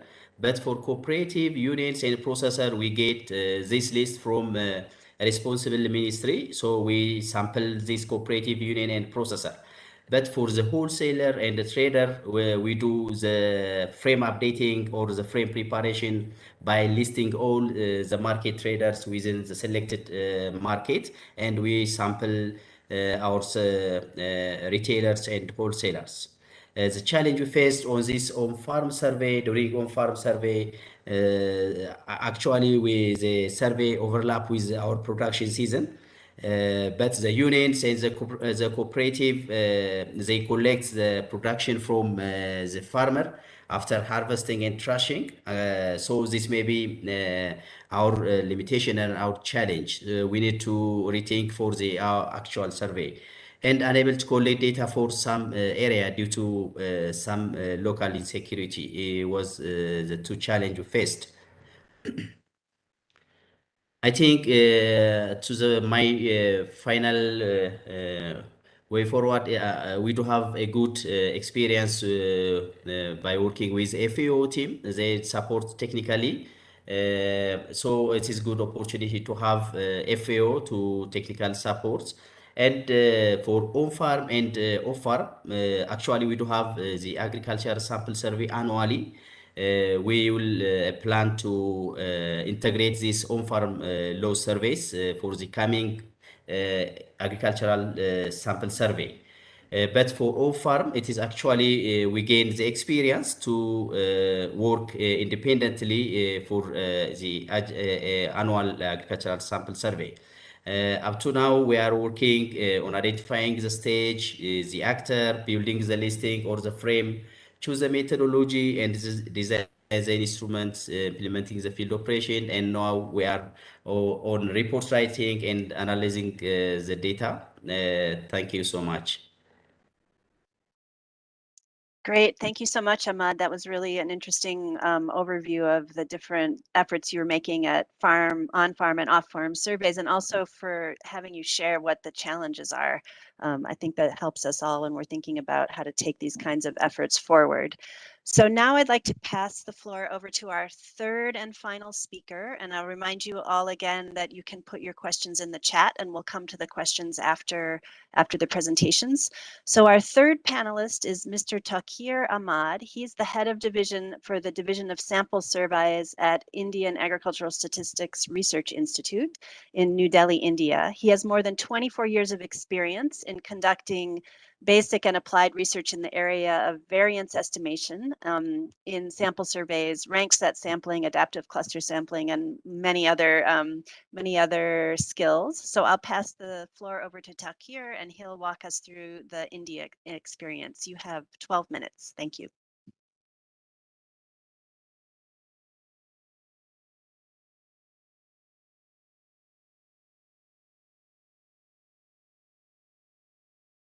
Thank you, and good afternoon to all of you. I hope I'm audible. And the screen Yes, is... you're audible, and we can see your title slide. Thank you very much. So today I'll be sharing my experience of food loss measurement in India. So the methodology for food loss measurement in India was developed by ICAR-ISRI, New Delhi, India. Now let me start how this food loss measurement started in India. It was based on the recommendation of Parliamentary Committee.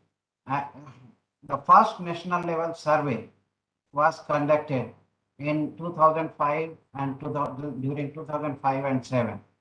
And the reason was our government of India was looking for food security aspect as well as economic efficiency aspect. Food security aspect means we know that if we have losses, then if we can save this produce from loss, then we can feed the masses. Then the government of India was also willing to know how much we are losing in terms of money at national level. And that time, actually, there was no objective study available and no objective methodology was available through which this national level estimate could be obtained. So before to that, this recommendation, ICAR-ISRI had experience of doing research on food loss measurement in 2002 and 2004. And based on that, those experiences, the first national level survey started in 2005 and it continued till 2007. We had two national level surveys. Second national level survey was initiated in 2012 and continued till 2014. Now third national level survey is in progress and it started in 2019. The first study, which was funded by Indian Council of Agriculture Research, Ministry of Agriculture and Farmers Welfare, Government of India. However, the second and third national level studies were funded by Ministry of Food Processing Industries, Government of India.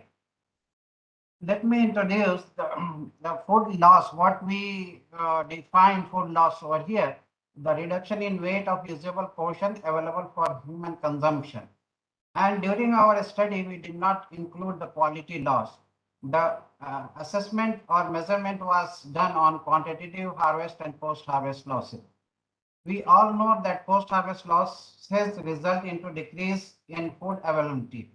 Therefore, it is important to identify the operations and channels where losses are considerable. And once we know all this, then we have to make a strategy for reducing these losses. So for this, the knowledge of extent of losses and what are the reasons of these losses are important. So a suitable scientific sampling methodology for food loss measurement was developed by ICAR-ISRI. The crops and commodities which were covered during last two national level surveys were 45 in number. We covered 5 cereals, 4 pulses, which are there on the screen: 6 oil seeds, 8 vegetables, 8 fruits, 8 cash crops, 3 livestock, and 2 inland fisheries and marine fisheries. The operations and channels which were covered by us are harvesting, collection, threshing, grading, winnowing, drying, packaging, and transportation. However, the storage channels which were covered were at farm level, storage at farm level, and off farm level, the storages at godown level, storage at wholesaler level, storage at retailer level, storage at processing unit level. The sampling design which we proposed for selection of sample for the survey, and that was the for national level survey, was a stratified multi-stage sampling. The country was divided into 14 agroclimatic zones, and they were considered as a strata. From each stratum, 120 districts were selected randomly, that means by simple random sampling without replacement, and these were treated as first stage unit. Then from each selected district, 2 sub-districts were selected, and the sub-districts were treated as a secondary stage unit, and they are also selected by SRSWR. Then from each selected sub-district, a sample of villages, that is 5 villages were selected by SRSWR, and they were treated as third stage unit. And from each selected village, farmers, that is 10 farmers were selected by SRSWR for inquiry method, and 2 farmers out of these 10 selected farmers for actual measurement. Here, the beauty of this technique is we covered the data collection both by inquiry and actual measurement. Here, I would like to mention that based on our experience, we have seen that if we get the estimate using inquiry method only, it underestimates, overall underestimation is there. And if actual measurement we do, then only we will be reaching to a scientific approach. So ISRI developed a sampling procedure, that means estimation procedure, which incorporates both inquiry and actual measurement. So we use pooling techniques that pools statistically both inquiry based data as well as actual measurement data. And in total, we covered 120 districts at national level. Now here I would like to show the estimates of harvest and post-harvest losses of crops and commodities at national level along with percentage coefficient of variation. We all know that if we give the estimates, then its reliability has also to be assured. Statistically, we have to give percentage coefficient of variation, then only we will be knowing whether our estimates are reliable or not, whether sample size which we have taken are enough, or means the sample size gives a reliable estimate. So if you see this graph, we can see that out of 45 commodities, major commodities losses are depicted over here. The highest loss is in Gawa, and it is 15.88% with percentage CV 3.58. And the minimum loss is there in case of milk, that is 0.92% with percentage CV 6.33. So at national level, we could see that these estimates are giving reliable, they are reliable in nature. So we can see over here, it is the major losses which are depicted over here are covering horticultural crops, major cereals and pulses, as well as egg, meat, milk, as well as these horticultural crops. So based on this, the output of the 2 national level surveys and the research study which was undertaken at ISRI funded by Government of India is the sampling methodology, which is scientific in nature, for estimation of harvest and post-harvest losses of major crops and commodities in India. So beside this, we have conducted FAO funded studies, and based on that, in collaboration with FAO, we have developed sampling methodology for 3 different components individually, that is horticultural crops, livestock, and fisheries. And accordingly, we have developed 3 separate guidelines. If coming to the food loss index, this is not the official food loss index reported from India to FAO. It is under the study funded by FAO. FLI compilation was tested on India's data. India is the only country I would like to highlight over here that has carried out 2 nationwide sample surveys on food losses along the entire supply chain for 45 commodities.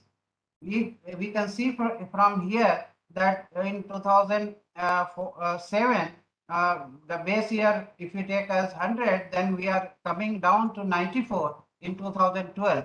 That means there is a decrease in loss over the year.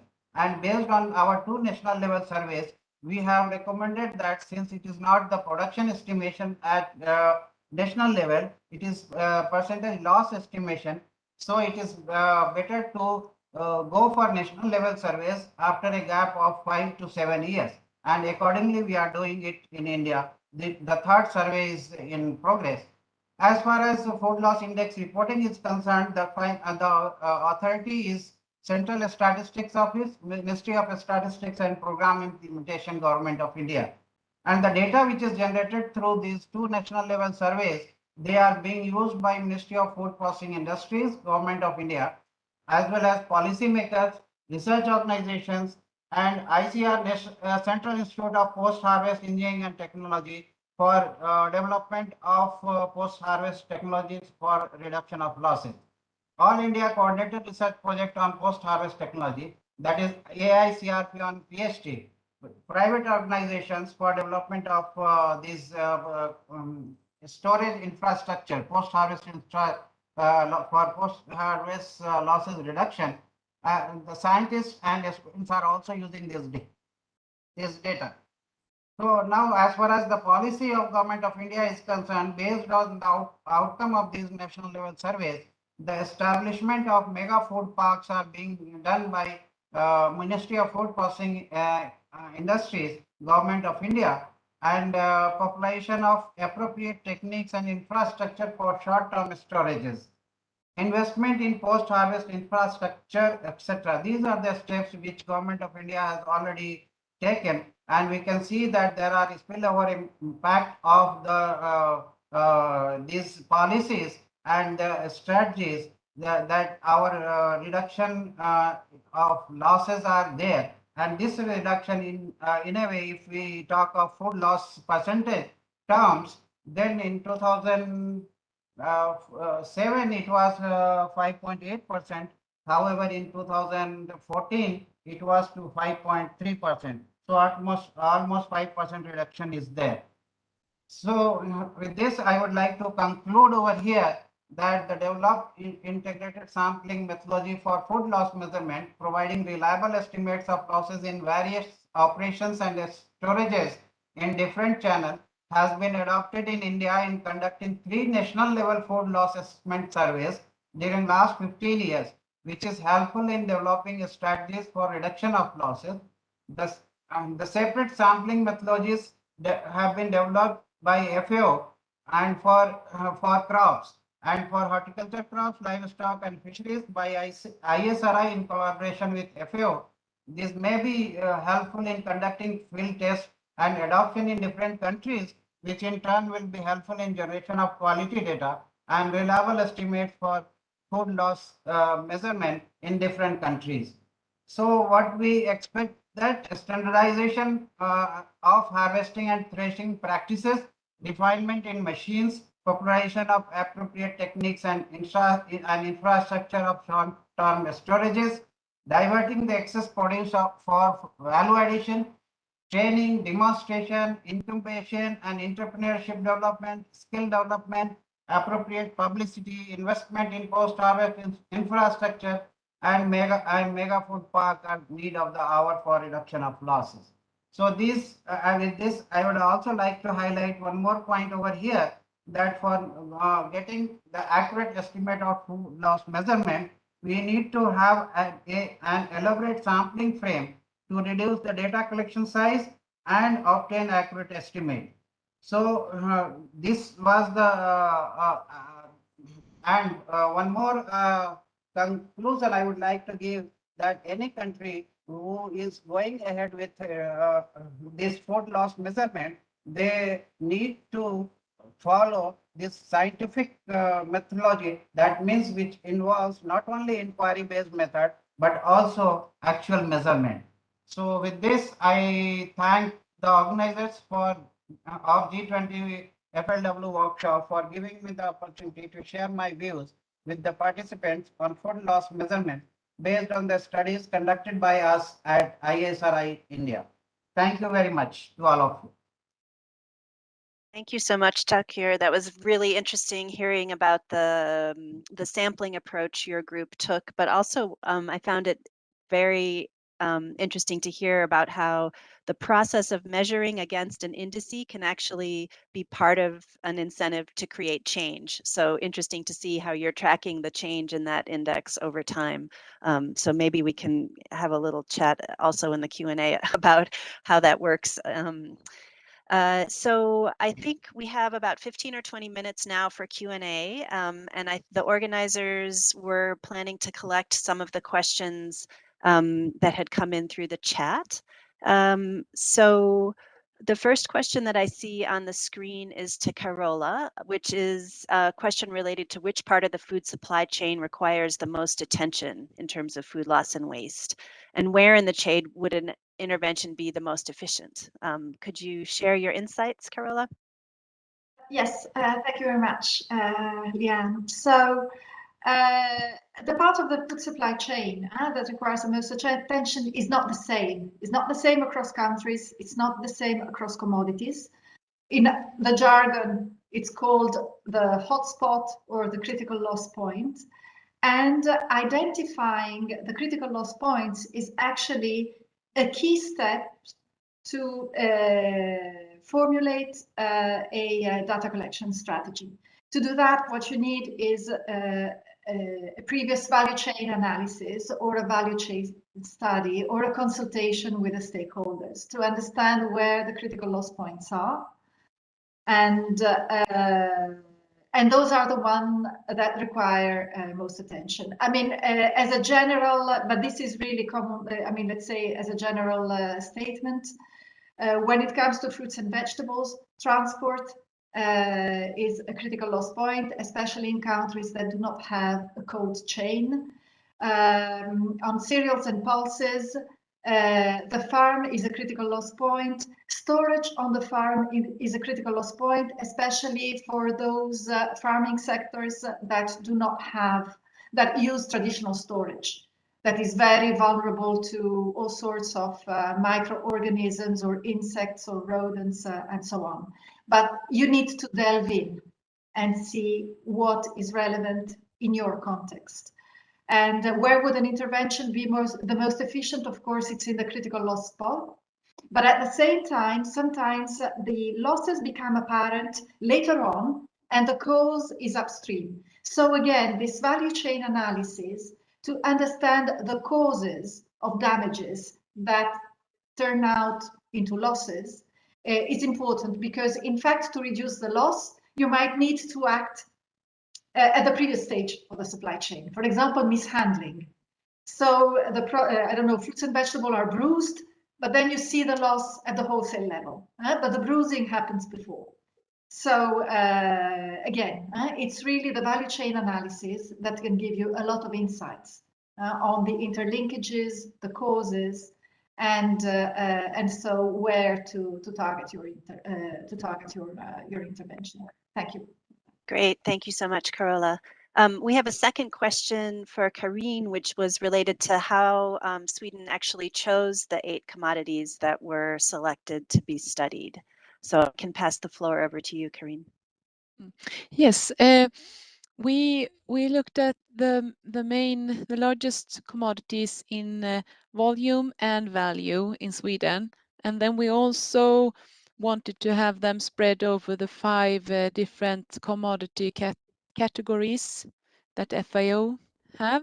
And then we also looked at climate impact and our previous studies, Nordic estimates, and some of our reports. And we also discussed valorization, what can be done with them, and can they be used for food processing. And we wanted to have both one fresh products like strawberries that is kind of tricky to measure and very just in time.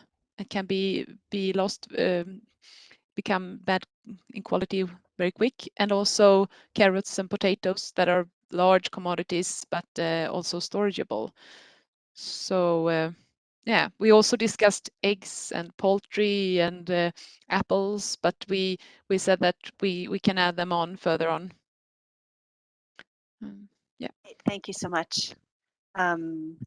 We have another question. You know what? I'm going to bump to the third one on the screen so we can spread it out across the speakers. So I'll pick up the question to Ahmed.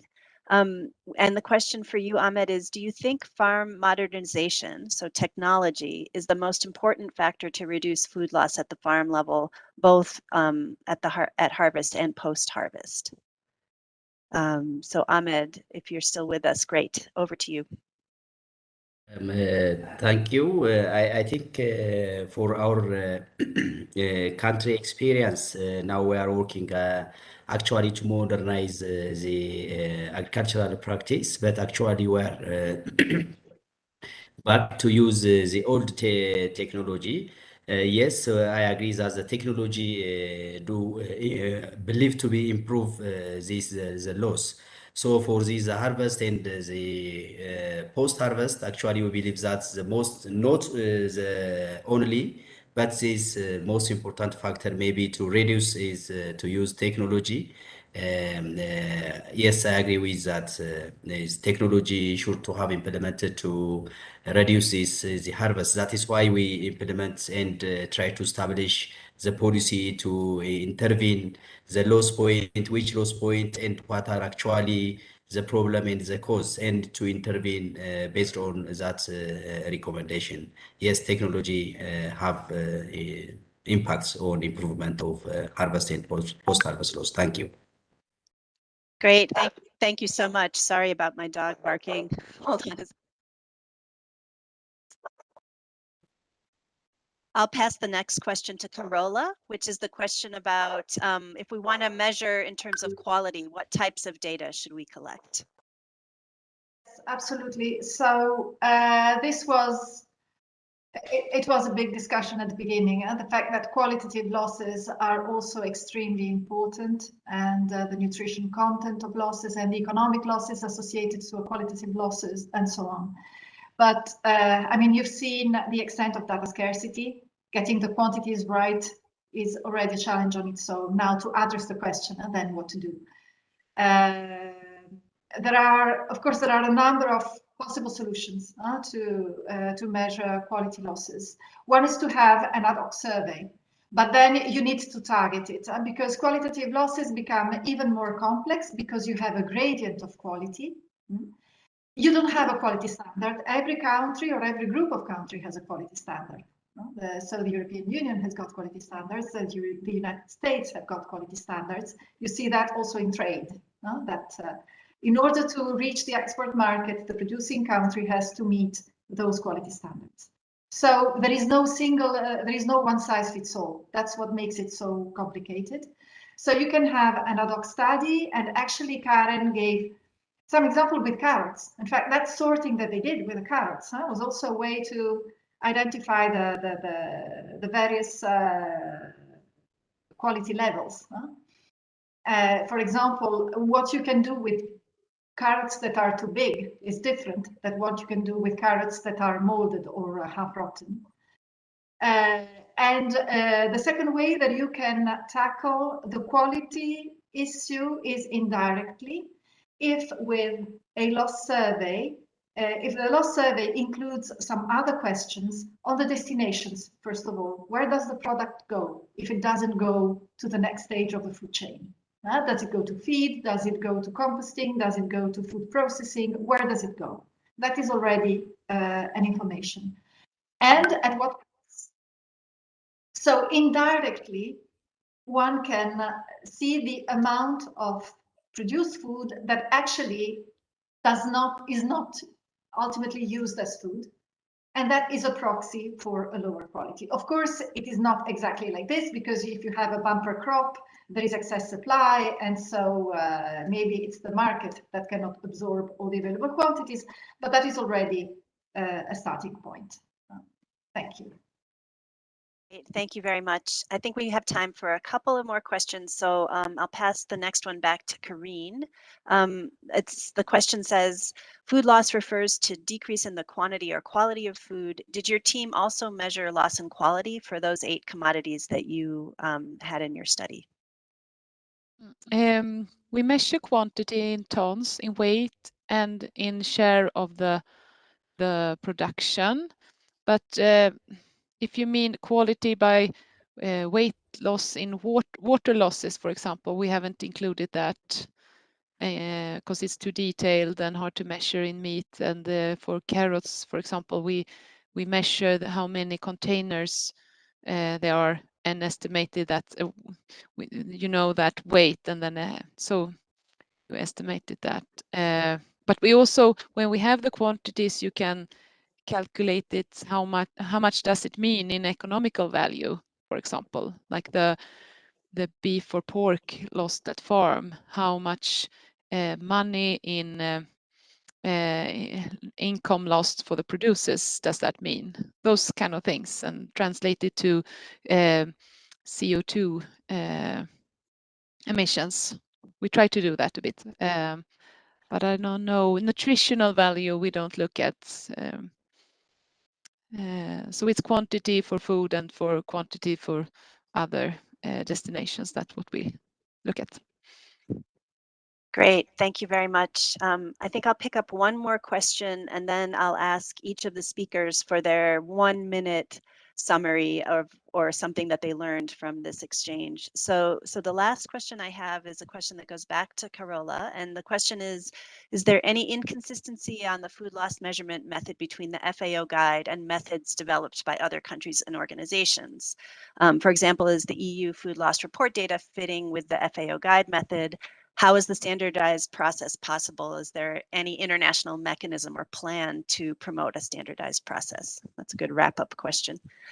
Yes, it's a good wrap-up question. Actually, it's a good question in absolute terms. I have to say, one of the biggest challenges when the target was set is that at the time there was no internationally agreed definition of food loss. There was no internationally agreed method for measuring food losses along the supply chain and make it one overall percentage or one overall quantity.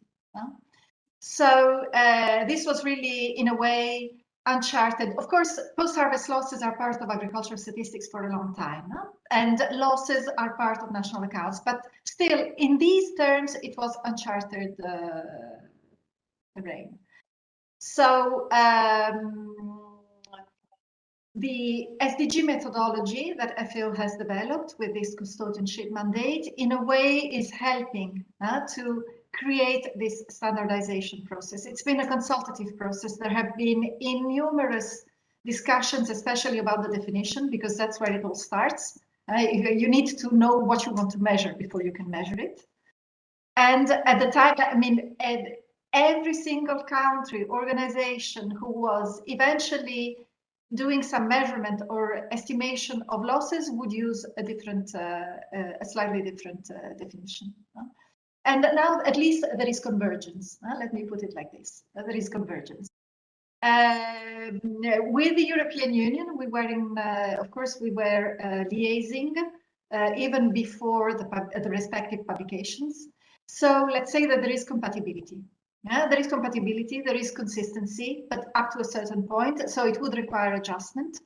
The European Union only speaks of food waste, but even food waste along the supply chain. The definition is phrased differently, but if you really try and look at the meaning, they mean the same thing, because it's the quantities of food that leave the supply chain. Actually, I might be wrong by one word or another, but that is the definition. And they break the supply chain in a slightly different way than we do. So, for example, storage is not a stage for the European Union. Storage is considered an activity, so wholesale markets might do storage, processing industries might do storage, and so on. So they don't see storage as a stage. But given the importance of storage losses in the low-income countries, it was important to single out storage in the overall methodology for the whole world. So you see, there are differences indeed. You're absolutely right. But at the same time, overall, there is compatibility. And the thing is that the more detailed data you have, the more you can find the pieces that are equivalent. Or the more aggregated it is, then it's all one big pot. The differences are in between, in the half aggregated data. Great. More to say. Thank you. Thank you so much for that reflection from FAO as a wrap up. I see we have two more questions. What I would really like to do is give the speakers a brief moment to give us any feedback on what they've taken away from the workshop, any key messages that they'd like to go away with. And I'll start with Tawkir, then Ahmed, and then Karine. So just 1 minute each on your reflections on that you'd like people to go away with. Over to you, Tawkir.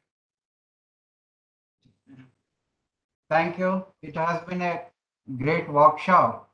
And the message which I would like to give over here, based on the India's experience, is that food loss measurement is a complex process and it needs to be adopted by the country, since now internationally agreed methodology is available and it is being accepted by FAO, and the FAO is guiding to the countries for food loss measurement, not only developing countries, but of course some developed countries also, if they feel like. And the important thing is to know the extent of food loss. We need to include the actual measurement. This again I am emphasizing, because the 3 national level surveys are conducted in India based on 2 national level surveys involving 45 commodities, and now 3rd national level survey involves 54 commodities. We have a huge experience, and we have observed that these inquiry based estimates are underestimates. So we will be measuring the losses underestimatedly. So it is always better to include this actual measurement and method of data collection, and accordingly the estimate means generation also through this appropriate technique that is based on the sampling design and estimation procedure involved, so that it gives the estimate with reliability, that is with percentage coefficient of variation, so that we all should accept these estimates and values. Thank you very much. Thank you so much for those reflections. I'd now like to pass the floor over to Ahmed for your wrap-up remarks. What thoughts would you like to leave the audience with today? Thank you. First of all, I would like to thank for the coordinator to give this nice chance to have a good opportunity to share experience from other country. I think from our experience, what I share to the participant is even if it is a long process, it can be workable, it can be manageable to continue and to update, to assess this post-harvest. Yes, we do have already established methodology and established technique, which maybe made it in the future some technical updates. For example, for our context, there are some crops which may be difficult to measure, like teff, that the grain is very tiny. So it may be difficult for even for us to work on it. I think FAO and others may come up with some methodology to track these very tiny grain crops, how it's measured, especially for harvesting and threshing, for count and other. It may be difficult to do so, but for our experience, for major crops and other, it can be workable, it can be manageable, even if it's a long process. we can have the opportunity to have the data for each stage, and we can work the cleaning for each step, and to have communicate and to have good information. Thank you. Thank you so much. I'll pass the floor over to Karine for any final reflections for the audience. And my main reflection for our part is that involving the actors is very important, and not to get stuck in the definitions, because otherwise, and not to get the producers to having the feeling that it's all their responsibility, and that because they are trying their hardest to get as much sold as food, and many times it can be other things that should be done. So involving them and listening to them. And also one reflection is that when I started working with food losses, it was only in 2018, and in beginning of 2019, it was a meeting on the EU platform, and I met Carola from the FAO talking about the food loss index, and also other people talking about food losses, how to measure, and a researcher from the US. And I think it's so valuable to have these meetings and get inspiration, because then I got that information and got home and started talking to my colleagues, and how should we do this in Sweden. And then you can't do everything the same, but you have to listen to others and then make something that suits your country, because it's different. And yeah, so thank you very much for arranging this meeting. It's very valuable. Great, thank you very much to all of the speakers for those closing remarks and for the great presentations. And thanks also to the audience for your participation and interest. And I'd also really like to thank the Indonesian organizers of this G20 event, especially Mr. Chair Sahat Pasaribu and Wahida Magharbi. This workshop is meant to be a starting point. So we just heard a reflection from Karine a bit on that, and hope that we hope that it leads to further discussion about the measurement of national food loss. And we also hope that it provided some valuable insights, some ideas about lessons that we can take away from experiences, and some recommendations for progressing this work as we go forward to address these kinds of measurement issues around food loss. Really, the main idea is that we continue exchanging experiences. So we invite other countries to share their initiatives or to express their interest in implementing food loss data collection. And we, the OECD, together with FAO and other institutions who were involved in this session, would be really happy to organize any additional technical seminars to help with the sharing of experience. So I thank you all again for your presence and for your active participation. And now I would really like to give the floor back to Ms. Wahida, who is one of the organizers of the workshop. Wahida, the floor is yours. Thank you very much, Dr. Lee and Jackson. It's marvelous. I think we have a very great discussion this evening. Thank you all. And also, I really would like, from the organizing committee, thank you to all speakers. We have Ms. Karen Lindo, Mr. Ahmed Ibrahim, and Dr. Takir Ahmad for sharing experiences and knowledge. I'm pretty sure we all learned a lot tonight. And then we also have high appreciation to all the audiences for their active engagement during discussion, and to stay tuned until the closing session. Nevertheless, on behalf of the organizing committee, we would like to present, we call it token of appreciation for your support. The first token appreciation, I really would like to have each of you can give a standing applause to Ms. Carola Febi from FAO.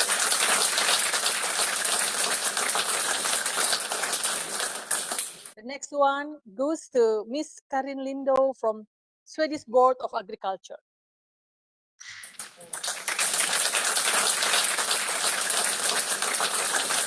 Thank you so much. The third one goes to Mr. Ahmed Ibrahim from Central Statistical Agency, Ethiopia. Thank you, Mr. Ibrahim.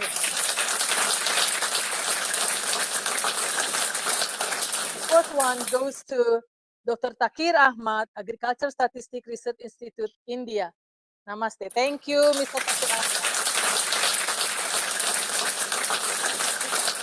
The last one, thank you so much from us to Dr. Lee Ann Jackson from OECD. Thank you so much, Lee Ann.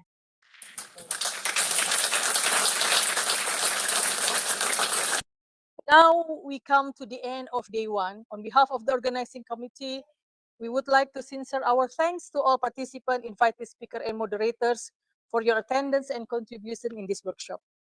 We do understand it is not easy to join the workshop virtually.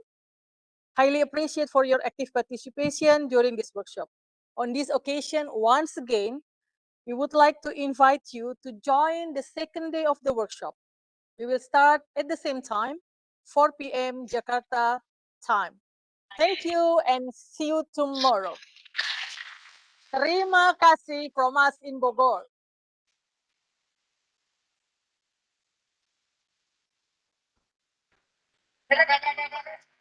Merci beaucoup. Thank you so much. Terima kasih from Indonesia.